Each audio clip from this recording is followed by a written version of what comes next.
Scheherazade's stories. Tonight's story is about watching and being watched.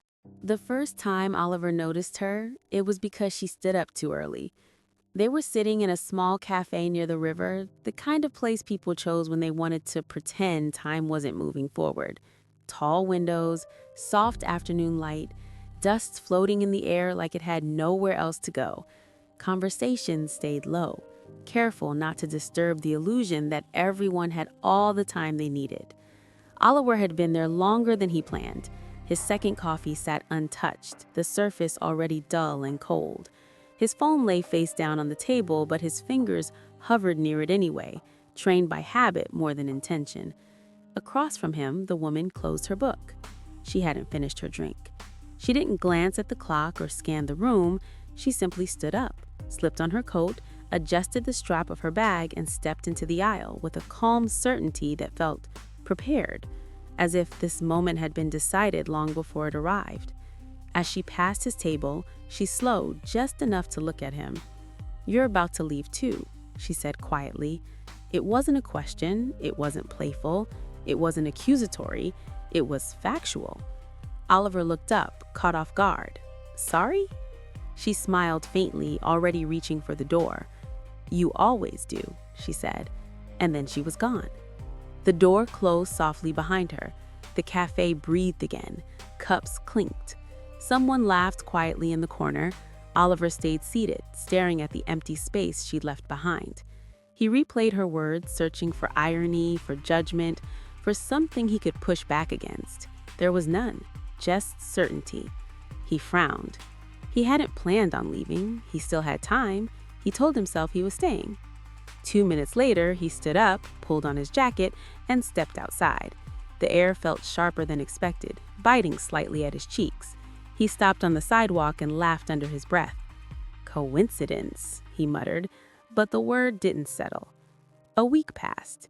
He mostly forgot about her, or at least he stopped actively thinking about her. Still, moments carried a strange echo. Standing up from meetings just before they ended, leaving a grocery store without buying everything on his list, ending conversations early with vague excuses that sounded reasonable but felt hollow. He didn't think of it as running, he thought of it as efficiency. Then he saw her again. This time it was on the tram. She stood near the door, one hand loosely gripping the pole, her gaze fixed on her reflection in the dark window rather than the city sliding past outside. Oliver sat a few seats away, scrolling through an article he couldn't focus on. The tram slowed. Before the automated voice announced the stop, before anyone shifted, she spoke. "This is your stop." Oliver looked up sharply. "No, it isn't." She didn't turn toward him. "You'll tell yourself it's fine to walk," she said calmly. The doors opened. People stepped off. Oliver stayed seated, jaw tight. The doors began to close. He sighed, stood, and stepped out at the last second. The tram pulled away behind him. He stood on the platform, annoyed, hands shoved into his pockets. She was already walking ahead. "Okay, this is officially strange," Oliver said, catching up. "Strange how?" "You keep telling me what I'm going to do." She nodded. "Yes." "How do you know?" he asked. She thought for a moment. "Because you hesitate," she said, "and you mistake hesitation for choice." Oliver scoffed. "You don't know anything about me." She stopped and turned to him fully. "I know you rehearse exits," she said. "Not staying, not arriving, just leaving." The words landed heavier than he expected. They walked on in silence. "You leave jobs right before they start asking you something," she continued. "You leave relationships the moment they stop being light. You leave rooms when you feel seen." Oliver stopped. She took 2 more steps, then stopped too. "That's guessing," he said. She smiled faintly. "Is it?" They didn't exchange names, they didn't plan to meet again, and yet, over the next few weeks, they kept running into each other, always unexpectedly, always briefly. A bench by the river at desk, a bookstore aisle where neither of them bought anything, a quiet bar with low music and warm lights. She never stayed long, never asked questions that demanded answers, never explained herself beyond what felt necessary. She let him talk, and he did. He talked about work that felt temporary even when it wasn't, about friendships that faded without conflict, about the strange relief he felt the moment he decided to leave a place. He listened without interrupting, and she always knew. "You're about to check your phone," she would say. He would. "You're about to apologize for nothing," she'd say. He felt the words forming before stopping himself. Once, sitting by the river, watching the lights ripple across the water, she said, "You wish this were less precise." Oliver laughed softly. "You can't hear my thoughts." "No, but I can hear your pauses." That unsettled him more than any prediction. Oliver began noticing his past differently. He remembered his first job after university, how excited he was, how proud, and how 6 months in, when his manager started talking about long-term growth, something in his chest tightened. He'd left 2 weeks later. He remembered a woman he loved once, or thought he did. The moment she asked what he wanted in 5 years, his answer had dissolved before it reached his mouth.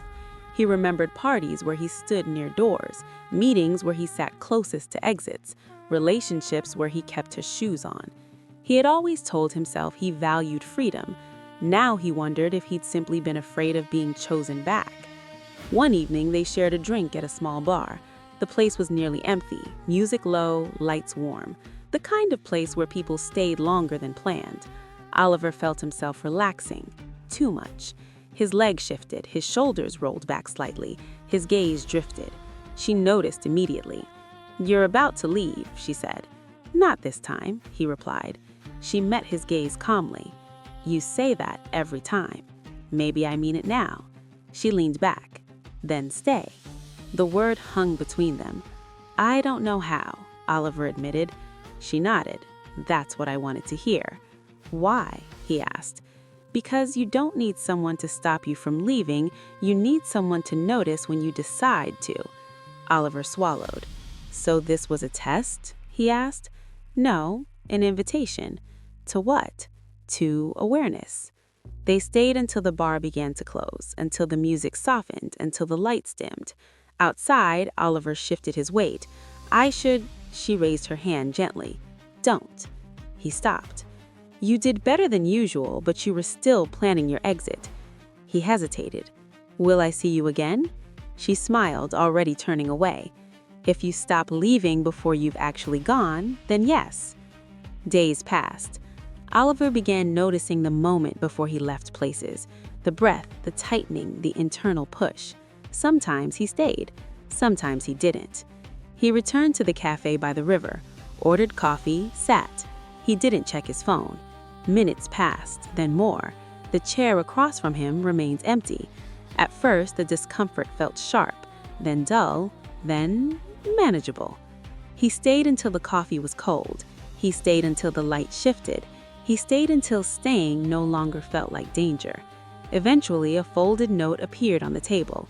"Good. Now you know when you're choosing." Oliver smiled faintly.